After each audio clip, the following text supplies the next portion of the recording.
नमस्कार, मैं आशुतोष राय आप सभी का स्वागत करता हूं बीएच वर्ल्ड के इस ऑनलाइन लर्निंग प्लेटफॉर्म पे। बच्चों, मैं आपके सामने फिजिक्स का डेमो लेक्चर लेके आया हूं बीएससी कोर्स का।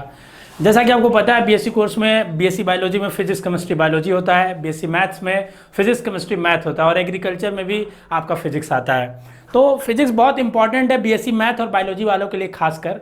ये पूरा डेमो लेक्चर मैं वेक्टर पढ़ाऊंगा आपको, और अगर आपको मजा आएगा तो आप हमारे प्रीमियम क्लास में सारे लेक्चर्स को पढ़ पाएंगे। उसके लिए डिस्क्रिप्शन में सारा लिंक दिया हुआ है। बच्चों, वेक्टर हम पढ़ने जा रहे हैं, एकदम यूनिक स्टाइल में पढ़ेंगे वेक्टर। आज तक जो आपने पढ़ा नहीं होगा, शायद उस स्टाइल में पढ़ाने की मैं कोशिश करूंगा, और एकदम हल्के में। फिजिक्स ऐसा नहीं होना चाहिए आपको कि बोझ लगे, रटना पड़े। फिजिक्स ऐसा होना चाहिए कि आपको एक्सपेरिमेंटल लगे, मतलब फील हो चीज़ें, वो चीज़ फिजिक्स कहलाती है। फिजिक्स से, जैसे मैं हूँ, मेरा नाम है आशुतोष राय। आप हमसे अगर पर्सनली जुड़ना चाहते हैं तो हमारा इंस्टाग्राम हैंडल है, यहाँ पे आप हमसे जुड़ सकते हैं और हमारे पर्सनल इनसाइट्स को वहाँ आप देख सकते हैं। इंस्टाग्राम पे आप हमसे जुड़ सकते हैं, हमें अच्छा लगेगा आप हमसे वहाँ जुड़ेंगे तो। राय आशुतोष 22, ठीक है, ये हमारा है इंस्टाग्राम हैंडल और इस पे आप हमसे जुड़ेंगे वहाँ पे, ठीक है। तो और बच्चों, फिजिक्स जो होती है, अगर आपको फील आने लगी फिजिक्स की, न्यूमेरिकल्स करने में मजा आने लगा, तो पूरी फिजिक्स आसान लगने लगेगी।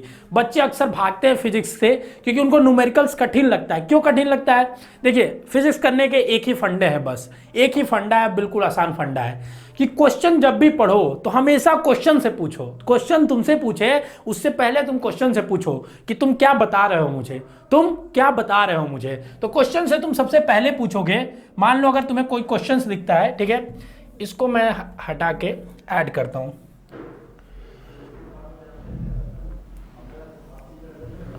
ठीक है। बिल्कुल आपको ऐसा फील आने वाला है, आज फिजिक्स दिखेगी आपको पूरा, ठीक है। तो सबसे पहले आप जब भी क्वेश्चन को देखिए, क्वेश्चन आप देखेंगे जब भी, तो क्वेश्चन को देखने से पहले आप क्या करिए कि क्वेश्चन से बोलिए, बात करिए उससे, ठीक है, कि तुम क्या दे सकते हो, तुम क्या बता रहे हो। क्वेश्चन से क्या बोलना है कि तुम क्या बता सकते हो, तुम क्या बता सकते हो। बच्चों, शुरू में थोड़ा इंट्रोडक्शन है, ठीक है, उसके बाद आपको पूरा लेक्चर देखिएगा, एकदम मजा आ जाएगा, पूरी फील हो जाएगी आपको। फिर जैसे ही वो बताएगा क्वेश्चन आपसे पहले पूछे कि तुम क्या बता सकते, कुछ सवाल पूछे कि ये बताओ मुझे, उससे पहले आप पूछ डालिए, ये क्वेश्चन तुम बताओ मुझे क्या बता सकते हो। इसको अंग्रेजी वाले बच्चे क्या बोलते हैं? गिवन क्या है, ठीक है। फिर जैसे ही आप पढ़ेंगे, गिवन आपको पता चल जाएगा। फिर आप पूछिए कि क्वेश्चन तुम पूछना क्या चाहते हो, तुम हमसे पूछना क्या चाहते हो, पूछना क्या चाहते हो, बताओ तुम्हारी मनसा क्या है हमसे। इसको बोलते हैं फाइंड आउट, अंग्रेजी वाले बच्चे, ठीक। अब देखिए, जैसे आपको पता चल जाएगा कि गिवन क्या है, फाइंड आउट क्या करना है, पूछ क्या रहा है, दिया क्या है, अब आपको अपने ऊपर काम करना है कि इन दोनों के बीच में एक रास्ता ढूंढ सकता हूं क्या।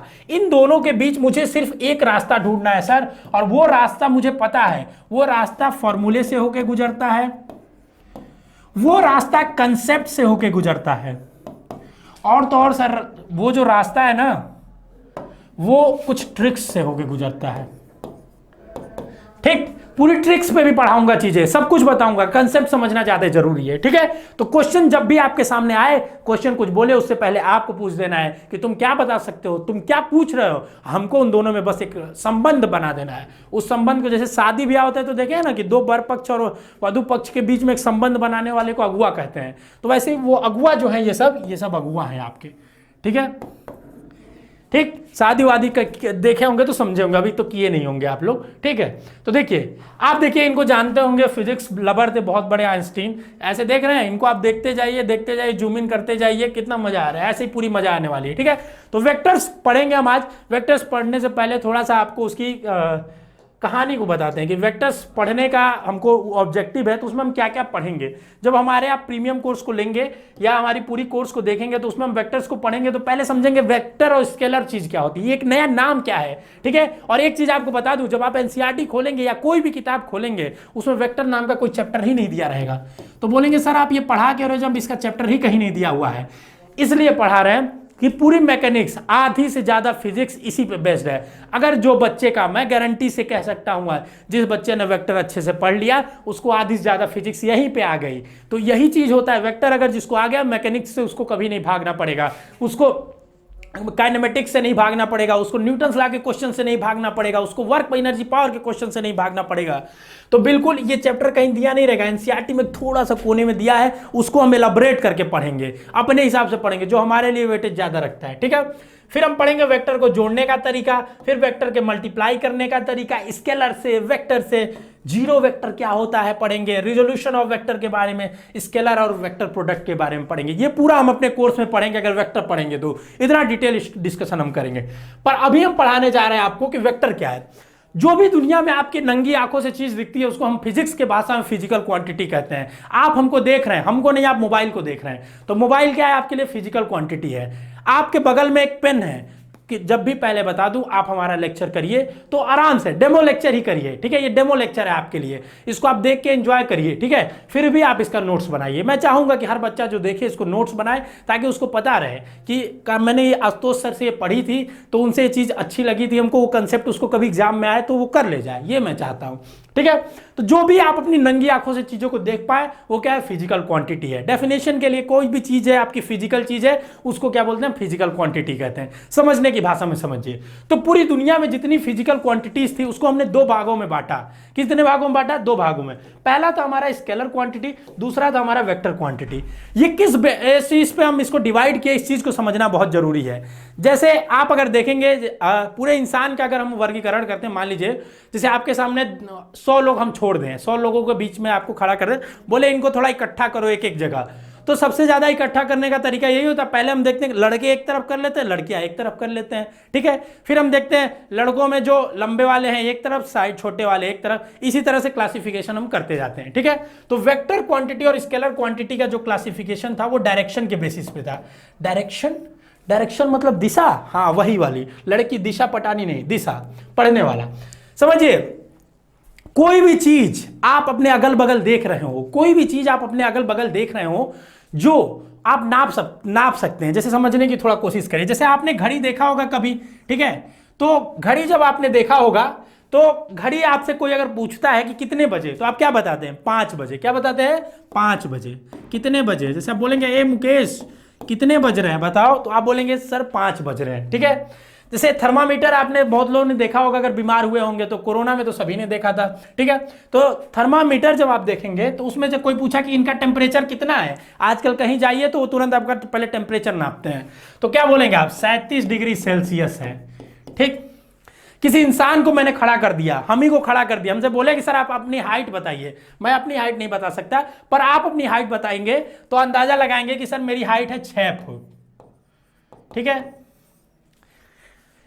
तो आपसे अगर मैं पूछूं कि इस बच्चे की हाइट बताइए, तो आपने एक इंची टेप लिया, नाप दिया 6 फुट। फिर मैंने बोला एक बड़ा सा वजन रख दिया, बोला इसका वजन बताओ, तो बोले सर इसका वजन है 10 kg। कुछ चीज सिमिलरिटी आपको दिख रही होगी, शायद आप देखने की कोशिश करेंगे, अपनी नजर से खोलिए।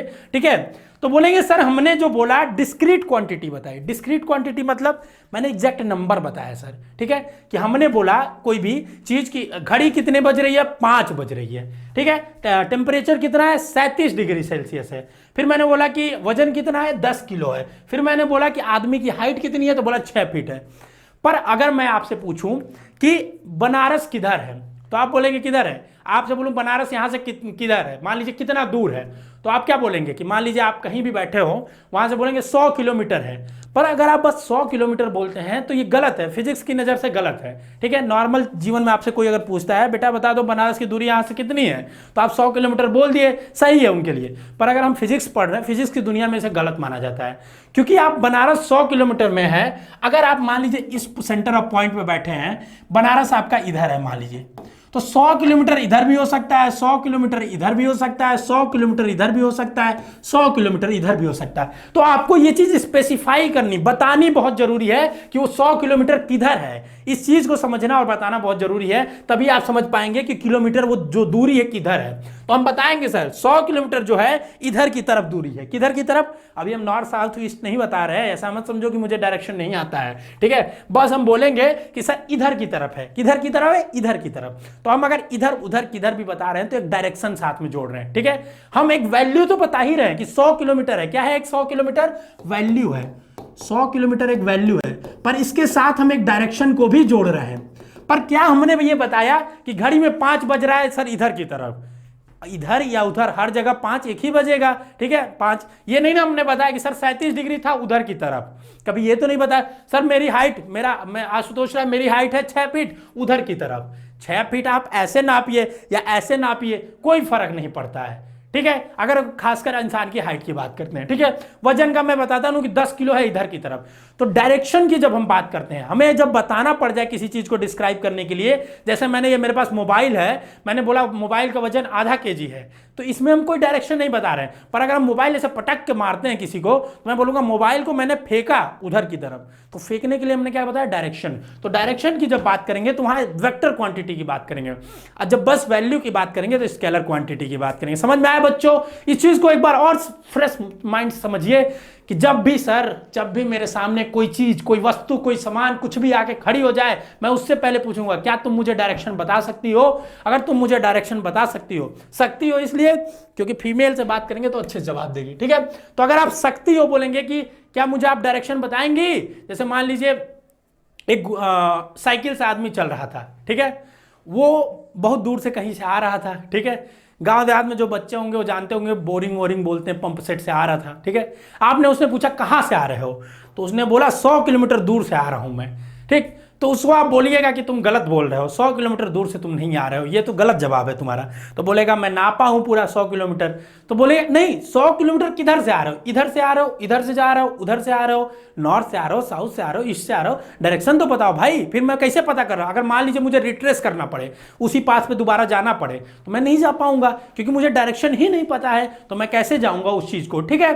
तो देखिए समझ गए एक बेसिक मोटा मोटी अंतर कि जब भी हम बात करेंगे किसी फिजिकल क्वांटिटी की, सर किसी फिजिकल क्वांटिटी की बात करेंगे, तो अगर वो सिर्फ डायरेक्शन, सिर्फ वैल्यू बता दे तो स्केलर क्वांटिटी है, और वैल्यू भी बताए और डायरेक्शन भी बताए। अभी डायरेक्शन का कंसेप्ट और धीरे धीरे क्लियर होगा आगे, आइए देखते हैं, ठीक। अब जो बच्चे थोड़ा सा इंग्लिश मीडियम स्कूल से होंगे, जो चाहते हैं, बोर्ड के भी बच्चे होंगे, वो चाहते हैं थोड़ा डेफिनेशन, तो उनके लिए डेफिनेशन देखिए सुंदर से अंग्रेजी में लिखा है, a physical quantity which can be described completely by its magnitude only and doesn't require a direction is known as scalar quantity. इसी को मैंने आसान भाषा में बोला, जो भी फिजिकल क्वांटिटी जो हमें अपनी नंगी आंखों से दिखता है फिजिकल क्वांटिटी, अगर उसमें सिर्फ और सिर्फ मैग्नीट्यूड हो, डायरेक्शन ना बता पाए वो, अगर वो डायरेक्शन उसमें ना बता पाए तो वो स्केलर क्वांटिटी होगी, ठीक है। पर आपके एग्जाम में ये नहीं पूछा जाएगा स्केलर क्वांटिटी क्या होती है। आपके एग्जाम में 4 ऑप्शन होंगे, बोलेंगे इसमें से कौन सी स्केलर क्वांटिटी है बताइए।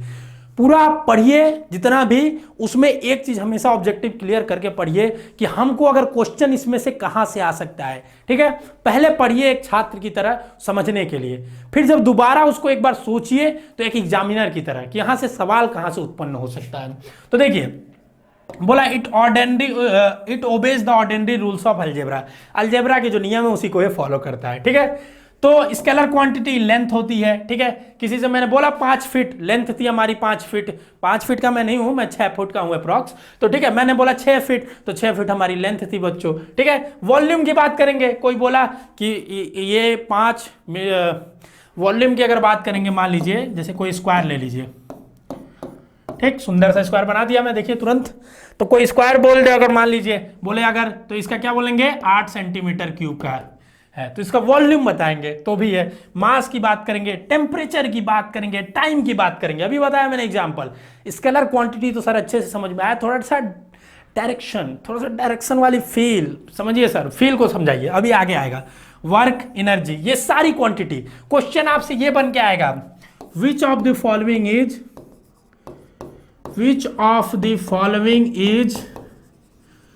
Scalar quantity.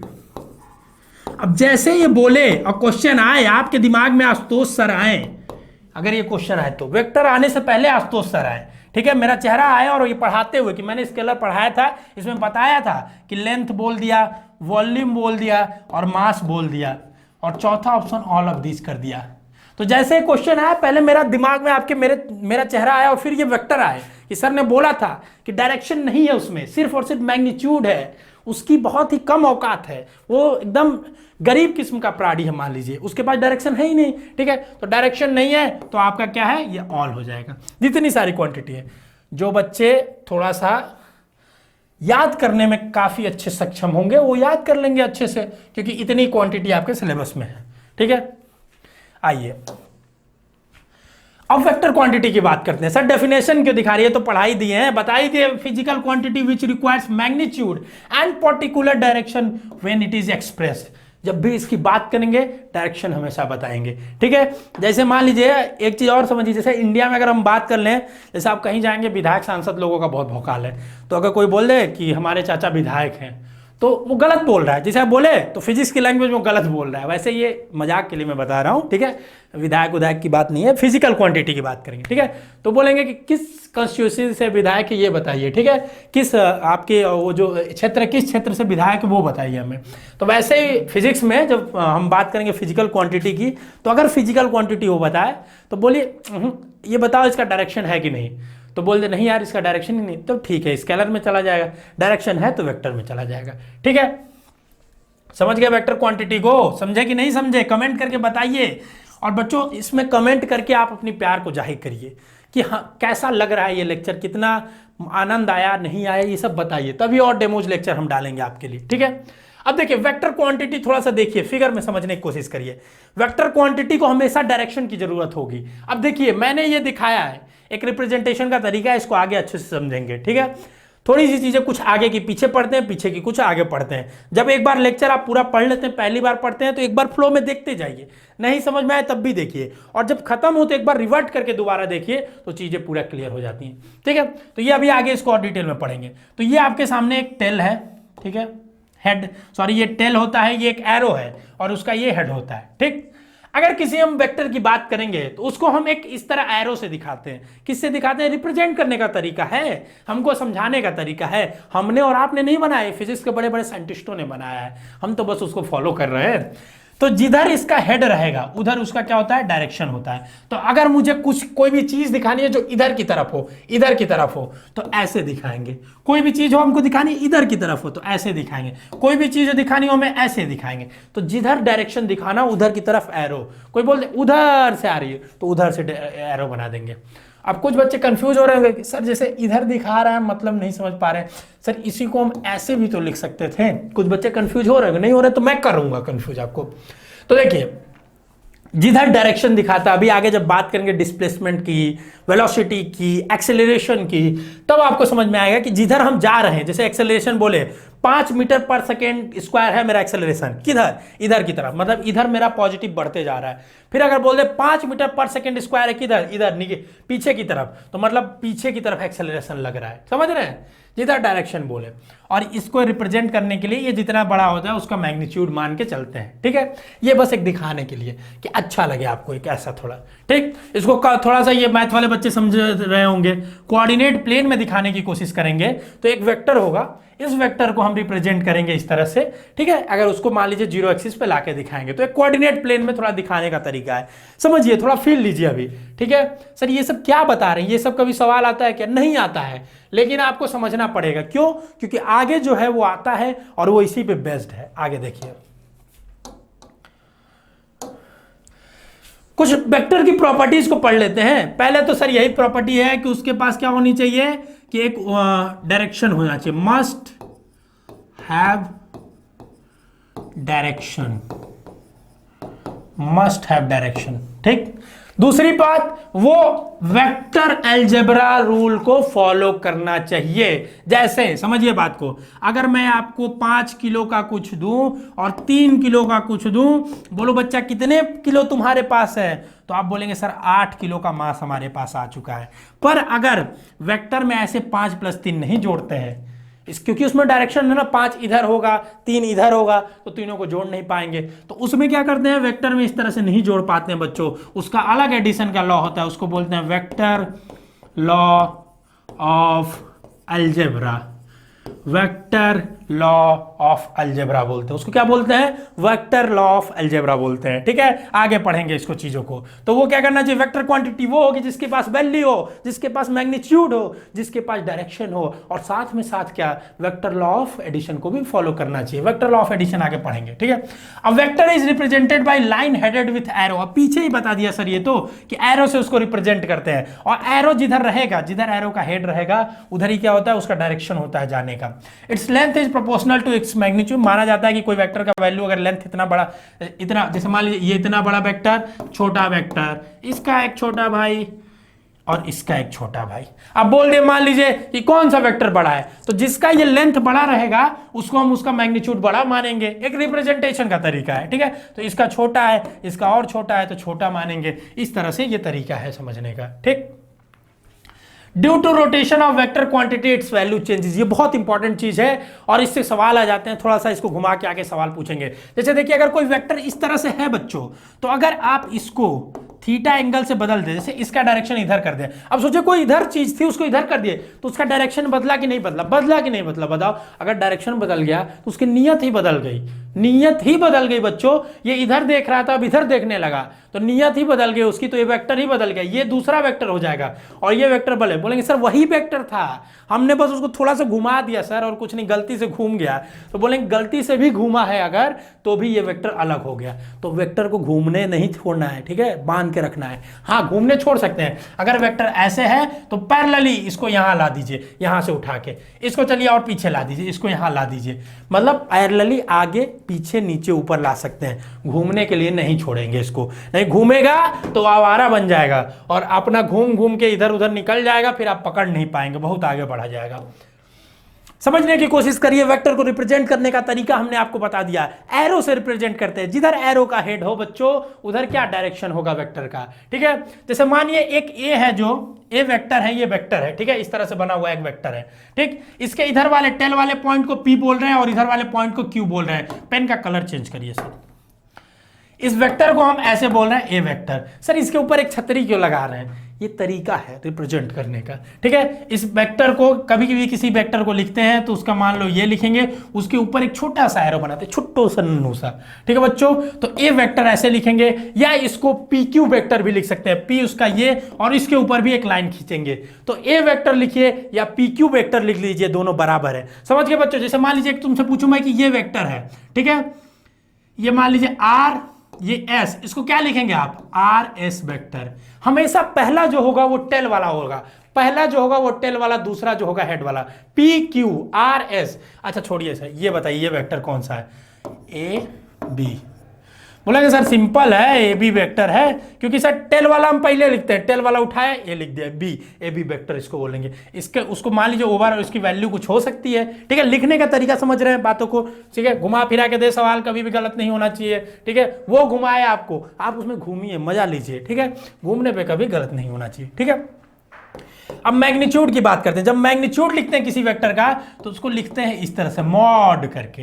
मैथ्स वाले बच्चे इससे फेमिलियर होंगे, बायो वाले बच्चों के लिए नया होगा, पर कोई बात नहीं, हर नई चीज को आसान बनाएंगे हम यहाँ पे।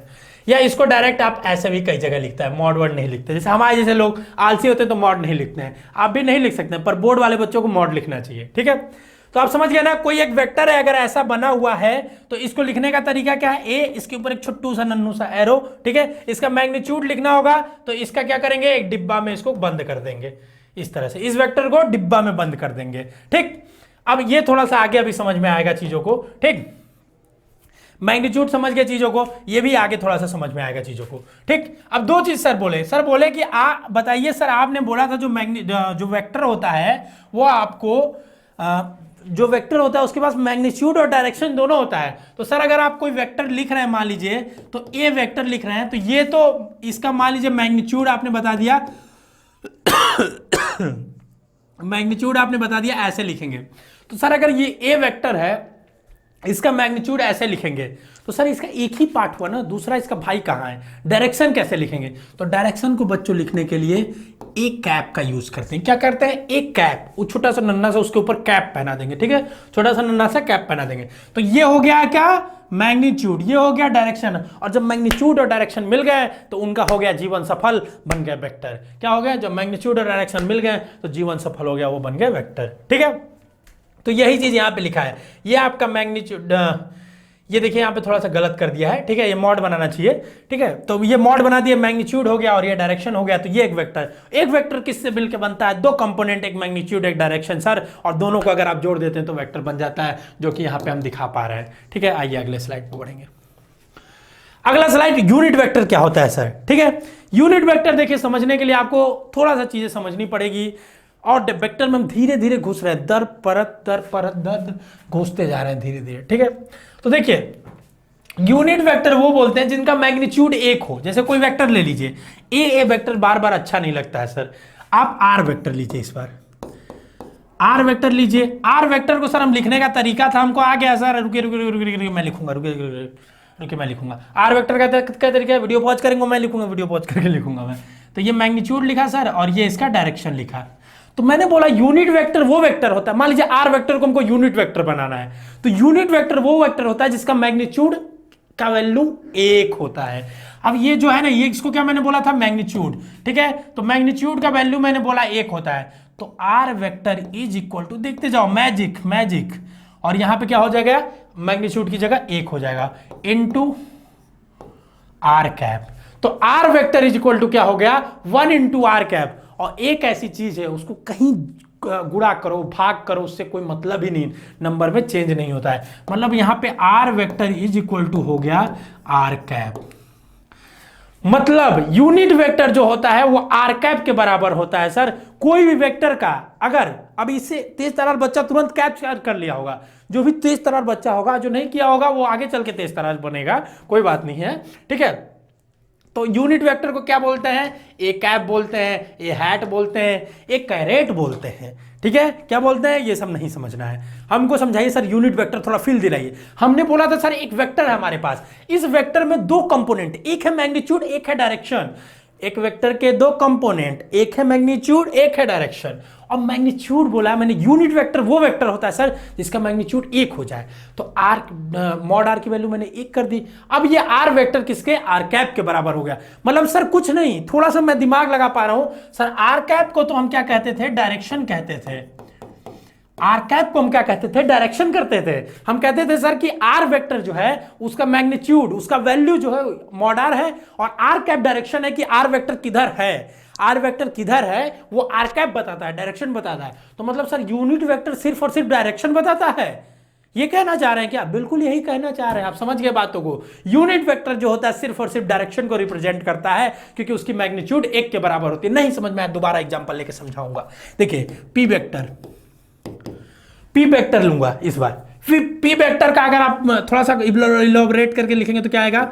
Mod P into P cap, mod P into P cap लिखने की कोशिश करेंगे, ठीक है। अब बताइए P vector is equal to mod P into sorry रुकिए एक मिनट, इसको दूसरे कलर से ही लिखूंगा मैं आज। पी वेक्टर उधर ही लिखूं क्या? ठीक है, इसको मैं मिटा देता हूं, ठीक है। समझ आ रहा है कि नहीं बच्चों? फील आना चाहिए बस। जैसे मैं लिखूं पी वेक्टर, समझो पी वेक्टर, ठीक है। P vector is equal to, sir इसका मैग्नीट्यूड मुझे पता है, आप मत लिखिए मुझे पता है। अरे मैं नहीं लिखूंगा तो कैसे बाकी बच्चे देखेंगे? पी वेक्टर, और सर इसके बाद मैग्नीट्यूड ही थोड़े होता है, इसमें एक होता है सर डायरेक्शन। क्या ये देख पा रहे हैं आप? एक वेक्टर को दो चीजों में तोड़ने का विजन रखते हैं कि नहीं रखते हैं? आप बताइए। अगर रख लेते हैं तो ये चीजें आपके लिए आसान हो जाएगी। यूनिट वेक्टर क्या आपको रटना पड़ेगा? नहीं सर, हमको बस वेक्टर ये पता समझना था कि एक वेक्टर जो होता है मैग्नीट्यूड और डायरेक्शन से मिलकर होता है। ये जो होता है वो वेक्टर की वैल्यू बताती है कि उस वेक्टर का वैल्यू कितना है, अलजेब्रा के फॉर्म में, मतलब 5 है, 10 है, 11 है, 12 है, 50 है, 60 है, क्या है। और ये जो चीज होती है सर, ये हमको उसका डायरेक्शन बताती है कि वो वेक्टर किधर की तरफ है, ठीक है। तो वो वेक्टर किधर की तरफ है, ठीक। आगे समझने की कोशिश करिए। अब मैंने क्या किया, पी वेक्टर को, हमें पता है कि यूनिट वेक्टर का मैग्नीट्यूड 1 होता है। क्या होता है? यूनिट वेक्टर का मैग्नीट्यूड 1 होता है। अब मैंने 1 कर दिया उसकी जगह, अब देखने की कोशिश करिए, अपनी अपनी आंखों से देखने की कोशिश करिए। जब भी क्लास करिए हाथ पे हाथ रख के बैठ जाइए। जब मैं पढ़ाऊं तो हाथ पे हाथ रख के बैठिए, बस शर्त ये हो हाथ अपना होना चाहिए, ठीक है। और उसके बाद जब मैं क्लास कर लूं, थोड़ा सा कंसेप्ट बता दूं, पॉज करिए और लिखिए उसको। अगर आप ऐसे इंपॉर्टेंट और सारे वीडियोस देखना चाहते हैं तो हमारे कोर्स को इनरोल करिए। डेमो लेक्चर ही आपको, इसलिए पूरी चीजों को समझा रहा हूं एक एक चीज, और डिटेल में अभी पूरा चैप्टर्स हम लोग पढ़ाएंगे। 4-4 लेक्चर 5-5 लेक्चर में पढ़ाया जाता है, ठीक है। तो देखिए पी वेक्टर जो होगा ये आपका बराबर हो गया पी कैप के। लाल पीला नीला कई रंग से लिखा हूं, आपके रंग ना उड़ जाए इसलिए रंग भर रहा हूं आपकी जिंदगी में, ठीक है। तो P vector is equal to P cap के बराबर हो गया। क्या हो गया बच्चों? P vector is equal to P cap के बराबर हो गया। अब समझने की कोशिश करते हैं हम यहां पे। सर आपने बताया P vector is equal to P cap, मतलब सर यूनिट वेक्टर वो वेक्टर है, मुझे अब समझ में आ गया, जिसका मैग्नीट्यूड 1 है। पहली बात, इसका मैग्नीट्यूड 1 है। दूसरी बात सर, यूनिट वेक्टर जो होता है उस वेक्टर की, जो भी वेक्टर की बात करेंगे वो सिर्फ और सिर्फ डायरेक्शन दिखाता है कि इधर की तरफ, उधर की तरफ, इधर की तरफ। कत्थक नहीं कर रहा हूं तना, ठीक है। तो यूनिट वेक्टर क्या होता है? डायरेक्शन को दिखाता है, ठीक है। वही चीज को लिखने का तरीका मैंने बताया है। जैसे देखिए, आप मान लीजिए कोई वेक्टर है, P vector is equal to mod P into P cap. तो अगर हमको सिर्फ पी कैप की वैल्यू निकालनी है तो P cap is equal to, इसको क्या करेंगे? नीचे भेज देंगे यार बच्चों, ये सब नहीं ऊपर नीचे करने का खेल, समझे हो? बेसिक मैथ है। इसको क्या किए, जैसे मान लीजिए मल्टीप्लीकेशन है ना, तो इसको क्या करेंगे? इधर भेज देंगे नीचे। नीचे क्या हो जाता है? डिवाइड हो जाता है। तो P vector is equal to क्या हो गया आपका? अब इधर क्या बच गया? सिर्फ पी कैप बच गया। तो P cap is equal to P vector by P magnitude. तो अगर आपको किसी वेक्टर की डायरेक्शन निकालनी हो, या यूनिट वेक्टर पता करना हो, या उस वेक्टर की डायरेक्शन पता करनी हो किधर हो, तो उस वेक्टर को डिवाइड कर दीजिए किसमें? उसके मैग्नीट्यूड से, आपको पता चल जाएगा उसका डायरेक्शन। समझ में आया कि नहीं आया? बताना कमेंट करके बच्चों, ठीक है। क्या हुआ? मैंने बताया कि अगर यूनिट वेक्टर पता करनी हो तो कोई वेक्टर को पकड़ो, ऐसे पकड़ो, और उस वेक्टर को पकड़ के उसको डिवाइड कर दो किससे? उसके मैग्नीट्यूड से। मैग्नीट्यूड निकालने का तरीका आगे बताएंगे, ठीक है। ये चीज बेसिक थी, ठीक है। अब आइए और कुछ। Unit vector is used to specify the direction of vector, ये मैंने बता ही दिया। आइए आगे। अब यूनिट वेक्टर को दिखाने का तरीका होता है, जैसे डायरेक्शन का। मैंने बोला क्या? यूनिट वेक्टर कुछ नहीं है बच्चों, उसका मैग्नीट्यूड 1 है। किसी में मल्टीप्लाई करोगे उतना ही बराबर रहेगा। 1 को किसी में मल्टीप्लाई कर दो, बस वो बताता है डायरेक्शन इधर है उधर है, ठीक है। तो अगर आपको जैसे आपको पता होगा जो कार्टेशियन कोऑर्डिनेट्स पढ़े हैं मैथ्स वाले बच्चे, कि जैसे आपको पता होगा ये एक्स वाई और जेड 3 एक्सिस आपके सामने होते हैं। आपके नजरों के सामने 3 एक्सिस होते हैं, इन नजरों के सामने 3 एक्सिस होते हैं, पर ये क्या होते हैं? पॉजिटिव वाले होते हैं। जैसे मैं एक चीज करता हूं, कलरफुल बनाता हूं तो आपको अच्छा लगेगा। डिजिटल चीजों का फायदा उठाएंगे बच्चों, और आपको सुंदर सुंदर चीजें दिखाने की कोशिश करेंगे। 3D वाली चीजें फील आनी चाहिए, बिल्कुल फील ना आए तो यार मजा नहीं है पढ़ने का। अब समझने की कोशिश करो क्या है। ये 2 ऐसे है, ठीक है, ये समझो 2 ऐसे है, ये वाला जो है ये बाहर की तरफ जा रहा है, ठीक है, और यही 2 एक ये अंदर की तरफ जा रहा है। एक्स वाई जेड बनाया और कोई बहुत बड़का साइंटिफिक काम नहीं किया हूं, ठीक है। तो ये एक्स की तरफ इधर क्या हो गया? पॉजिटिव एक्स, इधर माइनस एक्स, इधर पॉजिटिव वाई। 0 एक्सिस से ये सब बेसिक चीज है यार, इसमें क्या ही पढ़ना। इधर मान लेंगे माइनस प्लस जेड, इधर माइनस जेड, ठीक। तो हमने मान लिया है, हमारा माना यह चीज है कि एक्स एक्सिस की पॉजिटिव डायरेक्शन में हम इसको क्या लिखते हैं? आई कैप लिखते हैं। वाई एक्सिस के पॉजिटिव डायरेक्शन में हम जे कैप लिखते हैं, और जे मतलब जेड एक्सिस में जो लिखते हैं के कैप लिखते हैं। वही हमने बता दिया, आई जे कैप, ठीक है। अगर आपका पॉजिटिव एक्स एक्सिस के अराउंड होगा, ठीक है, तो पॉजिटिव डायरेक्शन में क्या होगा? आपका प्लस आई हो जाएगा। पॉजिटिव इसमें प्लस जे हो जाएगा, इसमें प्लस प्लस के हो जाएगा। जेड एक्सिस को के बोलते हैं बस, ठीक है। इधर क्या हो जाएगा? माइनस आई हो जाएगा, माइनस जे हो जाएगा, और माइनस के हो जाएगा, ठीक है। ये आपका हो जाएगा नोशन का तरीका, समझ ले। अगर मैं बोलूं कि ए बच्चा एक यूनिट वेक्टर हमको बता दो एक्स एक्सिस के अलोंग, तो बोलेंगे सर आई कैप बोल दिया। आई कैप बोल दिया तो एक्स एक्सिस के अलोंग है। एक्स एक्सिस को दिखाने के लिए अब आगे, अगर हम कुछ भी अब आगे जीवन में आज के बाद अगर हम बात करेंगे कि हमको एक्स एक्सिस के अलोंग, एक्स एक्सिस की तरफ हमको कुछ दिखाना है तो हम बोलेंगे सर एक्स एक्सिस, इतना बड़ा नहीं बोलेंगे, हम बोलेंगे सर आई कैप की तरफ हमको दिखाना है, जे कैप की तरफ दिखाना है। अभी थोड़ा सा ट्यूनिंग डालेंगे, धीरे धीरे मजा आएगा। ठीक, अब जैसे दो वेक्टर के बीच में एंगल निकालने की कोशिश करते हैं, दो वेक्टर के बीच में अगर आप एंगल निकालने की कोशिश करते हैं बच्चों, तो उन दो वेक्टर के बीच में एंगल निकालने का एक ही तरीका है, उनके सेम चीजों को आप मिलाया जाता है। क्या मिलाया जाता है? सेम चीजों को हमेशा मिलाया जाता है। तो या तो आप टेल टेल को मिलाइए, या तो आप हेड हेड को मिलाइए। क्या करिए बच्चों? हेड हेड को मिलाइए। अपने सर से सर को नहीं फोड़ना है, इनके सर से सर को फोड़ना है। जैसे देखिए यहां वेक्टर था, ठीक है, तो ये वेक्टर का क्या है? लाल पे लाल चला रहे हैं आप, समझ नहीं आया। ये वेक्टर का क्या है? इधर वाला पोर्शन हेड है, ठीक है, इस वेक्टर के लिए ये हेड है। ठीक, अब ये वेक्टर यहां पे लड़ रहा है, ठीक है, तो आप बोलेंगे सर ये इसके बीच में लड़ रहा है, टेल कहां से बोले? अरे यार कहीं भी लड़ेगा, इसको तुम टेल कहो या इसको टेल कहो, बराबर है बात, क्योंकि हेड हमेशा एक होगा, उसके नीचे ये सब टेल ही है, पूरा बराबर टेल ही टेल है। ठीक है, तो यहां लो चाहे यहां लो, सब टेल है। तो ये इसका टेल है और इसका हेड है, सेम चीज नहीं है सर। मजा नहीं दे रहा है, तो इसमें मजा नहीं दिया हमको। अब हमको क्या करना होगा? दूसरा वाला वेक्टर देखिए, इसका हेड इधर है, ठीक है, और इसका हेड इधर है।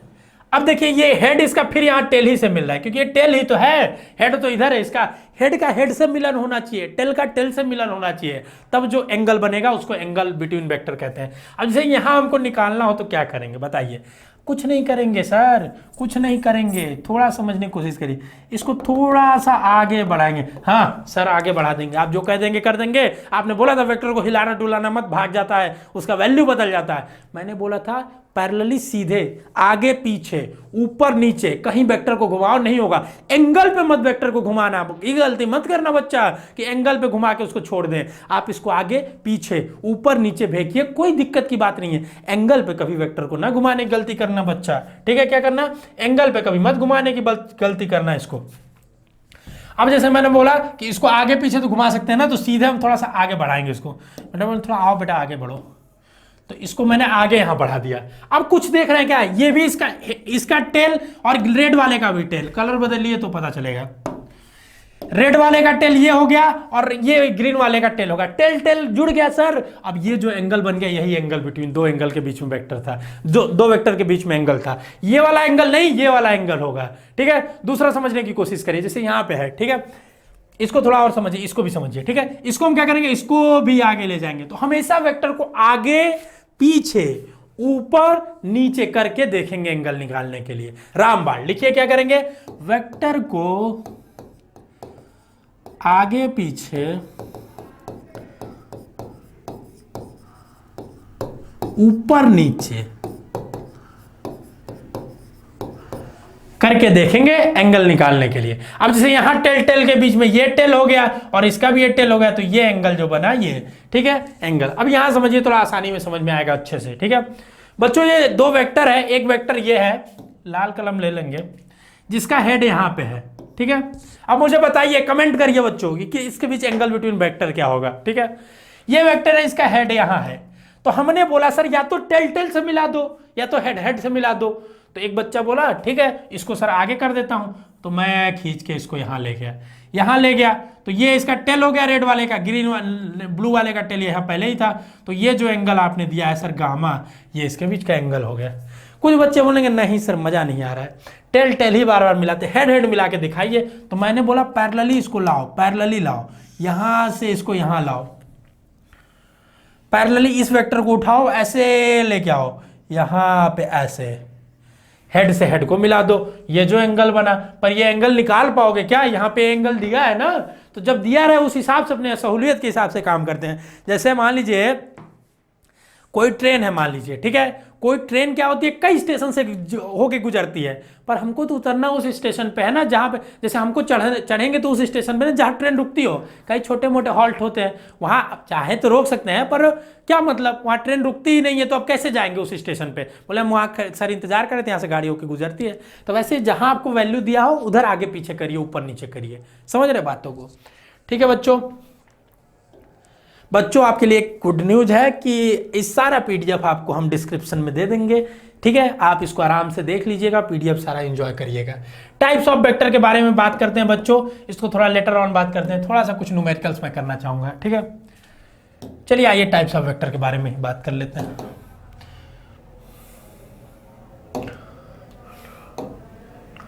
देखिए एंगल बिटवीन वेक्टर्स की बात किए थे हम, तो एक क्वेश्चन हम लगाना चाहेंगे, इस पे क्वेश्चन लगाना चाहेंगे।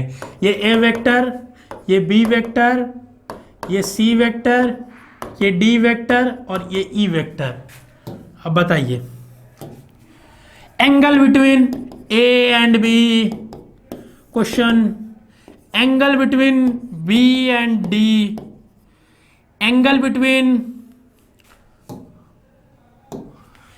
बिटवीन सी एंड डी, ठीक है, angle between D and E, निकालिए ये सब, ठीक है। मैं एक एक वेक्टर को दिखाता हूं। पहले डी एंड ई की बात करेंगे। सर डी का हेड यहां पे, ई का हेड यहाँ पे, हेड से हेड मिल रहा है सर, बोलेंगे इतना दूरी है, अरे वो दूरी बनाने में है, सट रहा है वो, मानिए तो ये जो एंगल हो जाएगा मान लीजिए अल्फा हो जाएगा। एंगल को बस दिखाना था कि कौन सा एंगल होगा, तो ये वाला जो एंगल होगा वो क्या होगा, डी और ई के बीच में हो जाएगा, ठीक है। दूसरा मैंने बोला सी और डी के बीच में, बताइए सर, ये डी वाला था, ठीक है।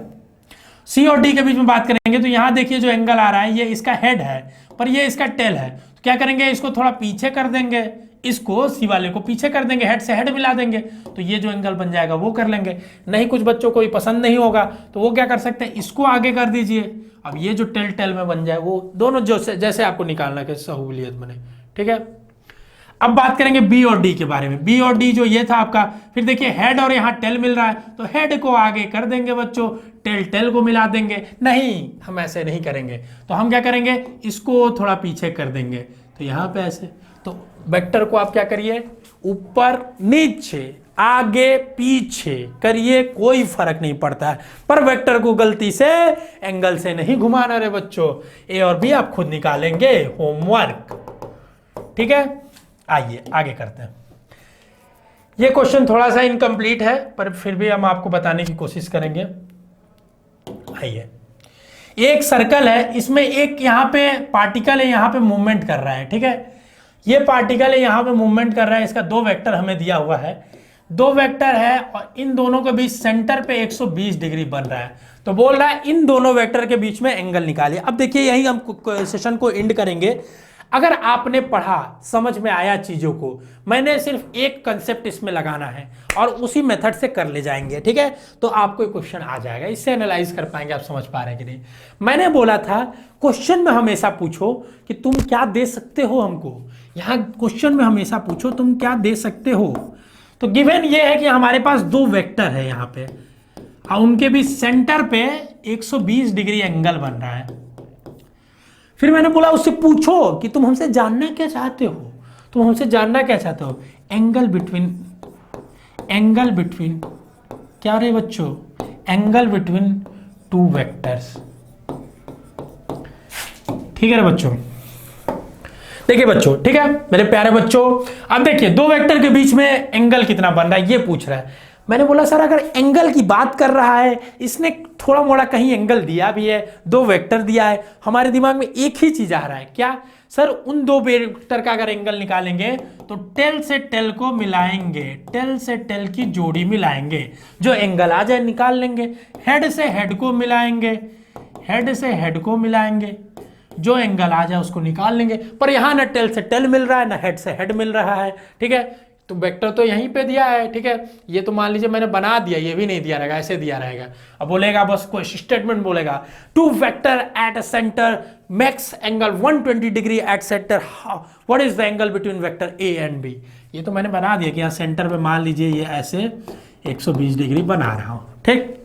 तो बोलेंगे सर दो चीज, हमको एक चीज याद आ रहा है सर, आपने पढ़ाया था क्या, टेल से टेल हेड से हेड। मैं बोला इससे काम नहीं बनेगा, और कुछ याद करो। बोला सर एक चीज और, अब वेक्टर को ऊपर नीचे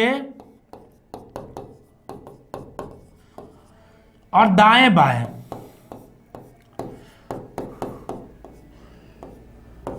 दाएं बाएं ऊपर नीचे आप हिला डुला सकते हैं सर, उससे कोई वेक्टर में फर्क नहीं पड़ेगा। बोलेगा अच्छा क्या, तो बोलेगा ठीक है चलिए एक नया सर्कल बनाते हैं सर, कोशिश करते हैं, ठीक है।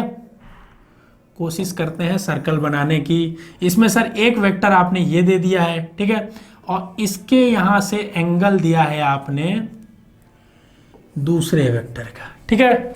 अब बोला कि सर इसमें थोड़ा सा हिलाएंगे डुलाएंगे तो थोड़ा दूसरे कलर से करेंगे, समझ में आएगा, ठीक है। तो बोला इस वेक्टर को हिलाइए डुलाइए, सर कोई फर्क नहीं पड़ता। आपको पता है ये वेक्टर दिया तो यहाँ पे 90 डिग्री बनाता है। क्या बनाता है? 90 डिग्री बनाता है। तो पैरेलली इसको ऐसे खींच के यहाँ लेते हैं, क्या करिए, इसको ऐसे खींच के ला दीजिए। अब पैरेलली खींच के आया, चूंकि ये 90, तो क्या ये 90 नहीं होगा? होगा, बिल्कुल होगा, ठीक है, 90 होगा। अब इस वेक्टर को भी जैसे ये यहां से 90 बना रहा है, ठीक है, इसको भी ऐसे खींच लाइए। क्या कर लाइए? इसको भी ऐसे खींच लाइए, तो ये भी 90 बनेगा, क्यों नहीं बनेगा, ठीक है। अब समझिए बच्चों, ये क्या हो गया? ये x हो गया, ठीक, और ये 90 बन रहा था तो ये भी 90। अब यहां पे जो बच्चों हो, ये वेक्टर आपका b वाला हो गया, मान लीजिए ये b जो था, और ये जो a वाला था इसको मैंने खींच के यहां ला दिया। कुछ क्लियर हो रहा है दिमाग में? दिख रहा है, दिख रहा है, दिख रहा है, दिख रहा है, ठीक है। मैंने बोला सर ये 90 डिग्री, ये 120 था सर, तो ये 30 होगा, क्योंकि सर x प्लस 90 की वैल्यू क्या थी? 120, तो x की वैल्यू कितनी हो जाएगी? 30 डिग्री, ठीक। बोला सर x की वैल्यू भी हमने निकाल ली, 30 डिग्री। अब बताओ, दो वेक्टर के बीच एंगल निकालना था, तुम्हें याद है टेल टेल, ये इसका टेल और इसका टेल दोनों मिल रहा है क्या? तो ये वाला एंगल जो बन रहा है, यही एंगल क्या होगा, क्या इनके बीच का? बोले यस सर, ये क्या हो रहा है? 90 और x, तो एंगल इज इक्वल टू क्या हो जाएगा? 90 plus x। Angle is equal to 90 plus x हो जाएगा, और एंगल इज इक्वल टू जब 90 प्लस x हो जाएगा आपका, और x की वैल्यू 30 है, तो 90 plus 30 is equal to 120 degree. अल्लाह, ये तो वही आ गया 120 जो ये था। क्या ये हमेशा आएगा क्या? तो बच्चों यहाँ से एक सीख लेके जाएंगे आज, और ये आपका बीएससी के एग्जाम में कईयों बार पूछा हुआ सवाल है कि बच्चों क्या आपका जो अगर सेंटर पे एंगल दो वेक्टर बनाते हैं सर्कल में, ठीक है, दो सर्कल के अगर आप वेक्टर है सर्कल पे और पेरिफेरी पे है उसके सरफेस पे, और सेंटर पे जो एंगल बनाते हैं उन दोनों के बीच एंगल वही होता है। ये रामबाण है, आशुतोष सर के द्वारा दिया हुआ, यही आपके एग्जाम में आएगा, ठीक है बच्चों। अब देखिए बच्चों, ठीक है, ये एंगल आपने निकाल लिया, तो आपने पता कर लिया है कि यहां से थ्योरम बना लेंगे, याद कर लेंगे, क्योंकि क्वेश्चन बार बार यहां पे आता है। बच्चों ये थी पूरी वेक्टर की फिजिक्स की डेमो क्लास, कैसी लगी कमेंट करके बताइए। और अगर आप ऐसे ही अच्छे लेक्चर्स या जो भी अगर समझ में आया हो ऐसे लेक्चर्स हमसे पढ़ना चाहते हैं, तो डिस्क्रिप्शन में लिंक दिया हुआ है, वहां जाइए, हमारे लेक्चर्स को ज्वाइन करिए, हमारे कोर्सेज को, और उसका लाभ उठाइए। उसमें सारे आपका हम इंतजार करेंगे, सभी बच्चे जो हमें देख रहे हैं कि आइए हमारा पूरा लेक्चर आप देखेंगे, पूरी फिजिक्स आपका आसान में बनाने का कोशिश करूंगा, आप सभी का मैं इंतजार करूंगा। बच्चों अगर आप हमसे पर्सनली जुड़ना चाहते हैं तो एक बार और बताएंगे कि इंस्टाग्राम पे आप हमें जरूर फॉलो करिए, ठीक है। इंस्टाग्राम पे मैं थोड़ा सा आपसे पर्सनली जुड़ सकता हूं, वहां पे हमारी आईडी है राय आशुतोष 2022, ये हमारी आईडी, हमसे जुड़िए वहाँ पे, हमें बहुत अच्छा लगेगा आपसे जुड़कर, ठीक है बच्चों। मिलेंगे किसी अगले लेक्चर में ऐसे इंपॉर्टेंट अपडेट्स या डेमो लेक्चर्स, या आपको कुछ भी इंपॉर्टेंट अपडेट बीएचयू रिलेटेड तैयारी कराएंगे चीज़ों को बताते हुए। कैसा लगा लेक्चर कमेंट करके ज़रूर बताइएगा। All the best for your futures.